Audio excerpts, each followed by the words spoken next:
Hello friends, welcome to GK mind game. ಪ್ರಶ್ನೆಗಳ ಸಂಪೂರ್ಣ ಮಾಹಿತಿಗಾಗಿ ವಿಡಿಯೋನ ಎಲ್ಲೂ ಸ್ಕಿಪ್ ಮಾಡದೆ ಕಂಪ್ಲೀಟ್ ಆಗಿ ನೋಡಿ. ಇವತ್ತಿನ ಪ್ರಶ್ನೆಗಳಲ್ಲಿ ಮೊದಲನೇ ಪ್ರಶ್ನೆ, ಯಾವ ರೋಗವು ಹೆಚ್ಚಾಗಿ ಚಯಾಪಚಯ ಕ್ರಿಯೆಯ ಮೇಲೆ ಪರಿಣಾಮವನ್ನು ಬೀರುತ್ತದೆ? ಆಪ್ಷನ್ಸ್: ಎ ಕ್ಯಾನ್ಸರ್, ಬಿ ಮಧುಮೇಹ, ಸಿ ಅಧಿಕ ರಕ್ತದೊತ್ತಡ, ಡಿ ಪಾರ್ಶ್ವವಾಯು.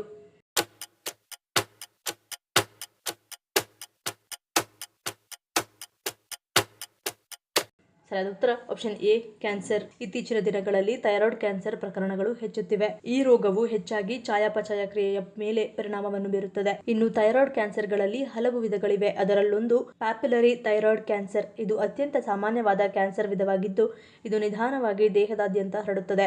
ಆದರೆ ಕುತ್ತಿಗೆಯಲ್ಲಿರುವ ದುಗ್ಧರಸ ಗ್ರಂಥಿಗಳಿಗೆ ಹರಡುವ ಅಪಾಯವಿರುತ್ತದೆ. ಮತ್ತೊಂದು ಮೆಡುಲರಿ ಥೈರಾಯ್ಡ್ ಕ್ಯಾನ್ಸರ್. ಇದು ಅಪರೂಪದ ಕ್ಯಾನ್ಸರ್ ವಿಧವಾಗಿದ್ದು, ಇದು ಆನುವಂಶಿಕವಾಗಿಯೂ ಬರಬಹುದು. ಇನ್ನೊಂದು ಫೋಲಿಕ್ಯುಲರ್ ಥೈರಾಯ್ಡ್ ಕ್ಯಾನ್ಸರ್. ಇದು ಶ್ವಾಸಕೋಶ ಮತ್ತು ಮೂಳೆಗಳಂತಹ ಇತರ ಅಂಗಗಳಿಗೆ ಹರಡುವ ಸಾಮರ್ಥ್ಯವನ್ನು ಹೊಂದಿರುತ್ತದೆ. ಇನ್ನು ಕೊನೆಯದಾಗಿ ಅನಾಪ್ಲಾಸ್ಟಿಕ್ ಥೈರಾಯ್ಡ್ ಕ್ಯಾನ್ಸರ್. ಬಹಳ ಅಪರೂಪದ ಮತ್ತು ಅಪಾಯಕಾರಿ ರೀತಿಯ ಕ್ಯಾನ್ಸರ್ ಇದಾಗಿದ್ದು, ಇದು ದೇಹದಲ್ಲಿ ವೇಗವಾಗಿ ಹರಡುತ್ತದೆ.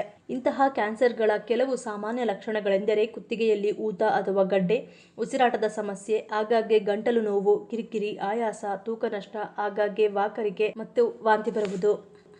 ಎರಡನೇ ಪ್ರಶ್ನೆ, ಮೂತ್ರ ಅಹಿತಕರ ವಾಸನೆಯಿಂದ ಕೂಡಿರಲು ಪ್ರಮುಖ ಕಾರಣವೇನು?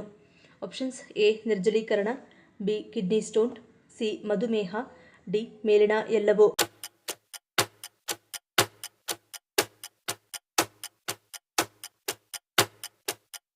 ಸರಿಯಾದ ಉತ್ತರ ಆಪ್ಷನ್ ಡಿ ಮೇಲಿನ ಎಲ್ಲವೂ. ಶತಾವರಿಯನ್ನು ತಿಂದ ನಂತರ ಮೂತ್ರವು ದುರ್ವಾಸನೆಯಿಂದ ಕೂಡಿರುತ್ತದೆ. ಅಂತಹ ವಾಸನೆಯನ್ನು ಉಂಟು ಮಾಡುವ ಇತರ ಆಹಾರ ಪದಾರ್ಥಗಳಲ್ಲಿ ಈರುಳ್ಳಿಗಳು, ಮಸಾಲೆಗಳು, ಬೆಳ್ಳುಳ್ಳಿ ಮತ್ತು ಕರಿ, ಸ್ಯಾಲ್ಮನ್ ಮತ್ತು ಆಲ್ಕೋಹಾಲ್ ಸೇರಿವೆ. ಅಮೋನಿಯಾವು ಮೂತ್ರ ವಿಸರ್ಜನೆಯೊಂದಿಗೆ ಸಂಯೋಜಿಸಬಹುದು. ಇದು ಅಹಿತಕರ ವಾಸನೆಯನ್ನು ಉಂಟುಮಾಡುತ್ತದೆ. ಮೂತ್ರದಲ್ಲಿ ಕಂಡುಬರುವ ಉಪ್ಪು ಮತ್ತು ಇತರ ಖನಿಜಗಳು ಒಟ್ಟಿಗೆ ಅಂಟಿಕೊಂಡಾಗ ಅವು ಅಭಿವೃದ್ಧಿ ಹೊಂದುತ್ತವೆ ಮತ್ತು ಗಟ್ಟಿಯಾದ ಕಲ್ಲಿನಂತಹ ನಿಕ್ಷೇಪಗಳನ್ನು ರೂಪಿಸುತ್ತವೆ. ಈ ಕಲ್ಲುಗಳು ನಿಮ್ಮ ಮೂತ್ರದ ಮೇಲೂ ಪರಿಣಾಮವನ್ನು ಬೀರಬಹುದು. ದೇಹವು ಮೂತ್ರ ವಿಸರ್ಜನೆಯ ಮೂಲಕ ಹೆಚ್ಚುವರಿ ಗ್ಲೂಕೋಸ್ ಅನ್ನು ತೊಡೆದುಹಾಕಲು ಪ್ರಯತ್ನಿಸುತ್ತದೆ. ಇದು ಸಿಹಿ ವಾಸನೆಯ ಮೂತ್ರಕ್ಕೆ ಕಾರಣವಾಗುತ್ತದೆ. ದೇಹದಲ್ಲಿನ ನಿರ್ಜಲೀಕರಣವು ಮೂತ್ರಕ್ಕೆ ಬಲವಾದ ವಾಸನೆಯನ್ನು ನೀಡುತ್ತದೆ ಮತ್ತು ಅದು ಗಾಢ ಬಣ್ಣದಲ್ಲಿ ಕಾಣಿಸಿಕೊಳ್ಳುತ್ತದೆ. ಮೂತ್ರನಾಳದ ಮೂಲಕ ಬ್ಯಾಕ್ಟೀರಿಯಾವು ನಿಮ್ಮ ಮೂತ್ರದ ವ್ಯವಸ್ಥೆಗೆ ಪ್ರವೇಶಿಸಿ ಮೂತ್ರಕೋಶದಲ್ಲಿ ಗುಣಿಸಲು ಪ್ರಾರಂಭಿಸಿದಾಗ ಮೂತ್ರದ ಸೋಂಕು ಸಂಭವಿಸುತ್ತದೆ. ಈ ಬ್ಯಾಕ್ಟೀರಿಯಾಗಳು ನಿಮ್ಮ ಮೂತ್ರವನ್ನು ಕೆಟ್ಟ ವಾಸನೆಯನ್ನು ಉಂಟುಮಾಡಬಹುದು. ಮೂರನೇ ಪ್ರಶ್ನೆ, ಮನುಷ್ಯನ ಕೊನೆ ಜನ್ಮವಾಗಿದ್ದರೆ ಯಾವೆಲ್ಲ ಸೂಚನೆಗಳು ಸಿಗುತ್ತಾ ಹೋಗುತ್ತದೆ? ಆಪ್ಷನ್ಸ್: ಎ ಪ್ರಾಣಿಗಳ ಪ್ರೀತಿ, ಬಿ ಪರಿಸರ ಪ್ರೇಮಿ, ಸಿ ಆಧ್ಯಾತ್ಮಿಕ ಚಿಂತನೆ, ಡಿ ಮೇಲಿನ ಎಲ್ಲವೂ.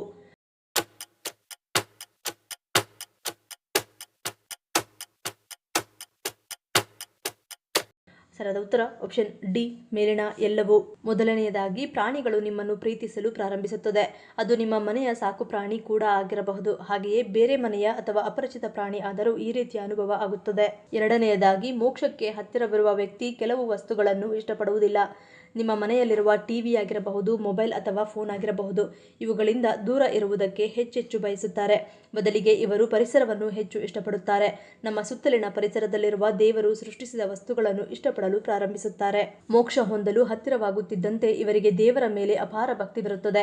ಈ ವ್ಯಕ್ತಿಗಳು ಎಲ್ಲೇ ಇದ್ದರೂ ಸಹ ಅವರು ದೇವರ ನಾಮಸ್ಮರಣೆ ಮಾಡಲು ಪ್ರಾರಂಭಿಸುತ್ತಾರೆ. ಈ ರೀತಿಯ ವ್ಯಕ್ತಿಗಳ ಮನಸ್ಸು ಯಾವಾಗಲೂ ದೇವರ ಭಕ್ತಿಯೊಂದಿಗೆ ಲೀನವಾಗಿರುತ್ತದೆ.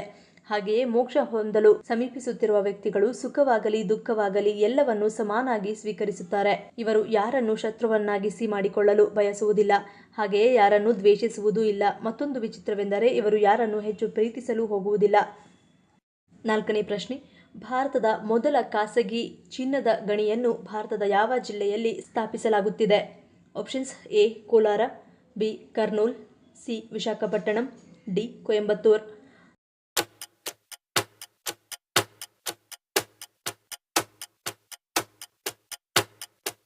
ಸರಿಯಾದ ಉತ್ತರ ಆಪ್ಷನ್ ಬಿ ಕರ್ನೂಲ್. ಭಾರತದ ಮೊದಲ ಖಾಸಗಿ ಚಿನ್ನದ ಗಣಿ ಕಾರ್ಯಾಚರಣೆ ಆರಂಭಿಸಲಿದೆ.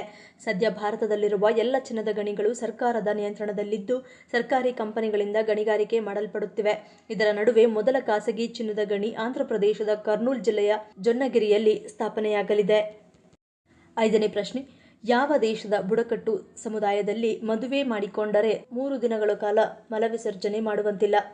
Options: A Indonesia, B Namibia, C China, D Denmark.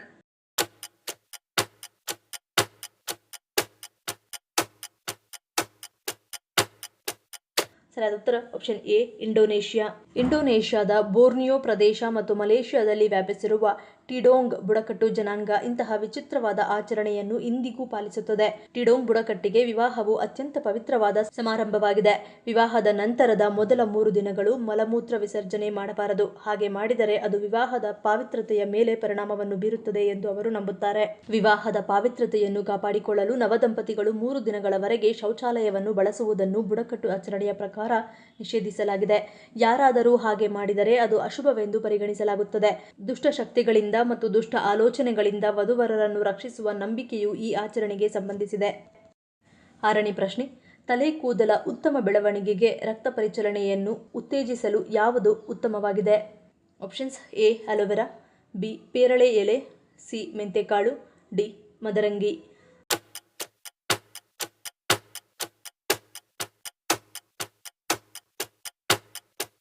ಸರಿಯಾದ ಉತ್ತರ ಆಪ್ಷನ್ ಬಿ ಪೇರಳೆ ಎಲೆ. ಪೇರಳೆ ಎಲೆಗಳು ರಕ್ತ ಪರಿಚಲನೆಯನ್ನು ಉತ್ತೇಜಿಸುವ, ಕೂದಲ ಕಿರುಚೀಲಗಳನ್ನು ಮತ್ತಷ್ಟು ಉತ್ತೇಜಿಸುವ ಹಾಗೂ ಕ್ರಮೇಣ ಆರೋಗ್ಯಕರ ಕೂದಲಿನ ಬೆಳವಣಿಗೆಯನ್ನು ಉತ್ತೇಜಿಸುವ ಸಂಯುಕ್ತಗಳನ್ನು ಹೊಂದಿರುತ್ತವೆ. ಪೇರಳೆ ಎಲೆಗಳು ಆಂಟಿ ಆಕ್ಸಿಡೆಂಟ್ ಸಮೃದ್ಧವಾಗಿರುತ್ತವೆ. ಇವುಗಳು ಆಕ್ಸಿಡೇಟಿವ್ ಒತ್ತಡವನ್ನು ಎದುರಿಸುವ ಮೂಲಕ ಕೂದಲು ಉದುರುವಿಕೆಯನ್ನು ಕಡಿಮೆ ಮಾಡುತ್ತದೆ. ಇದು ಕೂದಲಿನ ಎಳೆಗಳು ಮತ್ತು ಕಿರುಚೀಲಗಳನ್ನು ಅತಿಯಾದ ಹಾನಿಯಿಂದ ರಕ್ಷಿಸುತ್ತದೆ.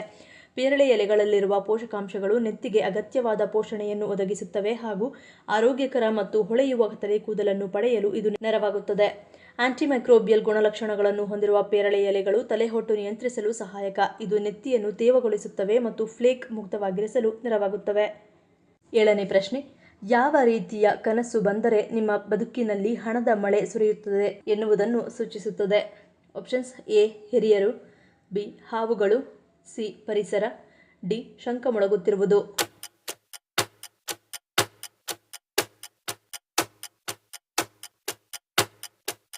ಸರಿಯಾದ ಉತ್ತರ ಆಪ್ಷನ್ ಸಿ ಮತ್ತು ಡಿ. ಕನಸಿನಲ್ಲಿ ಶಂಖ ಮೊಳಗುತ್ತಿರುವುದನ್ನು ನೀವು ನೋಡಿದರೆ ನೀವು ಶೀಘ್ರದಲ್ಲಿ ಎಲ್ಲಿಂದಲಾದರೂ ಹಣವನ್ನು ಪಡೆಯಬಹುದು ಎಂಬುದನ್ನು ಇದು ಸೂಚಿಸುತ್ತದೆ. ಧನಾಗಮನಕ್ಕೂ ಮುನ್ನ ಈ ಕನಸುಗಳು ಬಿದ್ದರೆ ಅದು ಮಂಗಳಕರ ಸೂಚನೆಯಾಗಿದೆ. ಇಂತಹ ಕನಸುಗಳು ನಿಮ್ಮ ಆರ್ಥಿಕ ಅಭಿವೃದ್ಧಿಗೆ ಪೂರಕವಾಗಿರುತ್ತವೆ. ಹಾಗೆಯೇ ಕನಸಿನಲ್ಲಿ ಕೆಂಪು ಬಣ್ಣದ ಸೀರೆ ಧರಿಸಿದ ಮಹಿಳೆಯನ್ನು ನೋಡಿದರೆ ಶುಭವೆಂದು ಹೇಳಲಾಗುತ್ತದೆ ಮತ್ತು ಇಂತಹ ಕನಸು ನೀವು ಜೀವನದಲ್ಲಿ ಶೀಘ್ರದಲ್ಲೇ ಸಂತೋಷ ಮತ್ತು ಸಮೃದ್ಧಿಯನ್ನು ಪಡೆದುಕೊಳ್ಳುವುದರ ಸಂಕೇತವಾಗಿರುತ್ತದೆ. ಕನಸಿನಲ್ಲಿ ಹಸಿರಿನಿಂದ ತುಂಬಿಕೊಂಡು ನಲಿಯುತ್ತಿರುವ ಜಾಗವನ್ನು ನೋಡುವುದು ಅತ್ಯಂತ ಶುಭದ ಸಂಕೇತವಾಗಿರುತ್ತದೆ.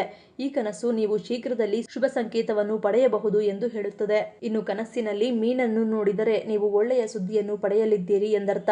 ಅಷ್ಟು ಮಾತ್ರವಲ್ಲ, ಈ ಕನಸಿನಿಂದ ನೀವು ಎಲ್ಲಿಂದಲಾದರೂ ಹಣವನ್ನು ಪಡೆಯಬಹುದು. ಇದಲ್ಲದೆ ನೀವು ಕನಸಿನಲ್ಲಿ ಚಿನ್ನದ ಮೀನುಗಳನ್ನು ನೋಡಿದರೆ ನೀವು ಪ್ರೀತಿ ಮತ್ತು ಗೌರವವನ್ನು ಪಡೆಯುತ್ತೀರಿ ಎಂದರ್ಥ. ಒಟ್ಟಿನಲ್ಲಿ ಈ ರೀತಿಯ ಎಲ್ಲ ಕನಸುಗಳು ನಿಮ್ಮನ್ನು ಶ್ರೀಮಂತರನ್ನಾಗಿ ಮಾಡುತ್ತದೆ. 8ನೇ ಪ್ರಶ್ನೆ, ರಾತ್ರಿ ತಡವಾಗಿ ಊಟ ಮಾಡುವುದರಿಂದ ಯಾವ ಕಾಯಿಲೆ ಬರುತ್ತದೆ? ಆಪ್ಷನ್ಸ್ ಎ ಬಿಪಿ, ಬಿ ಹೃದಯಾಘಾತ, ಸಿ ಹಾರ್ಮೋನ್ ಅಸಮತೋಲನ, ಡಿ ಮೇಲಿನ ಎಲ್ಲವೂ.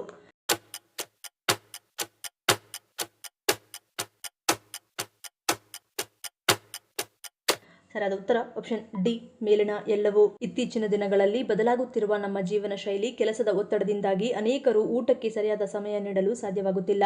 ಈ ರೀತಿಯ ಹಲವಾರು ಕಾರಣಗಳಿಂದ ಊಟ ಮಾಡುವುದು ತಡವಾಗುತ್ತಿದೆ. ಇಂತಹ ಅಭ್ಯಾಸ ತಿಳಿದೋ ತಿಳಿದೆಯೋ ದೇಹಕ್ಕೆ ಅನೇಕ ರೀತಿಯ ಸಮಸ್ಯೆಗಳನ್ನು ಉಂಟು ಮಾಡಬಹುದು. ತಡವಾಗಿ ಊಟ ಮಾಡುವುದರಿಂದ ದೇಹದಲ್ಲಿ ಹಾರ್ಮೋನ್ಗಳ ಅಸಮತೋಲನಕ್ಕೆ ಕಾರಣವಾಗಬಹುದು. ಇದು ಮಾನಸಿಕ ಒತ್ತಡ, ಮಧುಮೇಹ ಮತ್ತು ಹೃದಯ ಸಂಬಂಧಿತ ಸಮಸ್ಯೆಗಳಿಗೆ ಕಾರಣವಾಗಬಹುದು. ರಾತ್ರಿ ತಡವಾಗಿ ತಿನ್ನುವುದು ಕೊಲೆಸ್ಟ್ರಾಲ್ ಮತ್ತು ರಕ್ತದೊತ್ತಡದ ಸಮಸ್ಯೆಗಳಿಗೆ ಕಾರಣವಾಗುತ್ತದೆ. ಇವೆಲ್ಲವೂ ಹೃದಯದ ಆರೋಗ್ಯದ ಮೇಲೆ ನೇರವಾಗಿ ಪರಿಣಾಮವನ್ನು ಬೀರಬಹುದು. ಹಾಗಾಗಿ ಪ್ರತಿನಿತ್ಯ ನೀವು ಸಮಯಕ್ಕೆ ಸರಿಯಾಗಿ ಊಟ ಮಾಡಿದರೆ ಜೀರ್ಣಕ್ರಿಯೆ ಸುಧಾರಿಸುತ್ತದೆ ಮತ್ತು ಆಹಾರವು ಸರಿಯಾಗಿ ಜೀರ್ಣವಾಗುತ್ತದೆ. ನಿದ್ರೆಯಲ್ಲಿ ಅಡೆತಡೆ ಇಲ್ಲದೆ ದೇಹವು ಸಂಪೂರ್ಣ ವಿಶ್ರಾಂತಿ ಪಡೆಯುತ್ತದೆ. ತೂಕವು ಕೂಡ ನಿಯಂತ್ರಣದಲ್ಲಿರುತ್ತದೆ. 9ನೇ ಪ್ರಶ್ನೆ, ಸಾವಿಗೂ 5 ನಿಮಿಷ ಮೊದಲು ನಮ್ಮ ಕಣ್ಣ ಮುಂದೆ ಕಾಣುವುದು ಏನು? ಆಪ್ಷನ್ಸ್ ಎ ನಡೆದ ಘಟನೆಗಳು, ಬಿ ಪ್ರೀತಿ ಪಾತ್ರರು, ಸಿ ನೆರಳು, ಡಿ ಅಂಗಗಳ ನಿಷ್ಕ್ರಿಯೆ.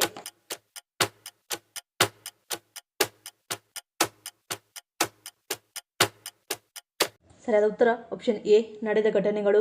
ಒಬ್ಬ ವ್ಯಕ್ತಿಯು ಸಾಯುವ ಮುನ್ನ ಕೇವಲ ಒಳ್ಳೆಯ ಕ್ಷಣಗಳನ್ನು ನೆನಪಿಸಿಕೊಳ್ಳುವುದು ಆಧ್ಯಾತ್ಮಿಕವಾಗಿ ಶಾಂತಿಯುತವಾಗಿರುತ್ತದೆ. ಮೆದುಳಿನ ಅಲೆಗಳು ಜೀವಂತ ವ್ಯಕ್ತಿಯ ಮೆದುಳಿನಲ್ಲಿರುವ ವಿದ್ಯುತ್ ಸಂಕೇತಗಳ ಮಾದರಿಗಳಾಗಿವೆ.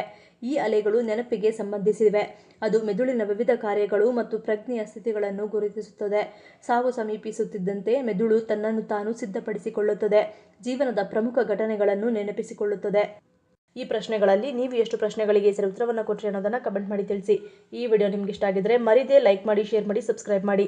ನನ್ನ ಚಾನಲ್ನ ಇನ್ನೂ ಸಬ್ಸ್ಕ್ರೈಬ್ ಮಾಡಿದೆ ಹಾಗೆ ವಿಡಿಯೋಸ್ ನೋಡ್ತಿದ್ರೆ ಪ್ಲೀಸ್ ಸಬ್ಸ್ಕ್ರೈಬ್ ಮಾಡಿ, ಸಪೋರ್ಟ್ ಮಾಡಿ. ಮತ್ತೊಂದು ಇಂಟ್ರೆಸ್ಟಿಂಗ್ ವಿಡಿಯೋನಿಗೆ ಸಿಗ್ತೀನಿ. Until love you all, take care.